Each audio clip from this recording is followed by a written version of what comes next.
ඇමරිකාව විසින් ඉරානයට එල්ල කළ ප්‍රහාරයෙන් පසු ගෝලීය ඉන්ධන ප්‍රවාහනයේ මර්මස්ථානය වන හෝමුස් සමුද්‍ර සංධිය වසා දැමීමට ඉරානය උත්සාහ කරමින් සිටින අතර එම තත්ත්වයත් සමග මතුව ඇති අස්ථාවරත්වය හමුවේ ගෝලීය ඉන්ධන මිල ගණන් අද ඉහළ ගොස් තිබෙනවා.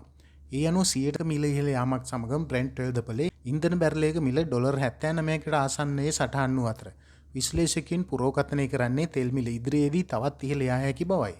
ලෝක ඛනිජ තෙල් ප්‍රවාහනයෙන් 120ක් පමණ සිදු කරන්නේ පර්සියානු බොක්ක ජාත්‍යන්තර සාගරයට සම්බන්ධ වන හෝමුස් සමුද්‍ර සංධිය හරහායි. ලෝකයේ තෙල් ප්‍රවාහනයෙන් 6න් එකක් හෝමුස් සමුද්‍ර සංධිය හරහා ඍජුවම සිදුවන අතර දිනකට මිලියන 17.2ක තෙල් බැරල් ප්‍රමාණයක් ඒ හරහා රටවල් රැසකට ප්‍රවාහනය කරනු ලබනවා.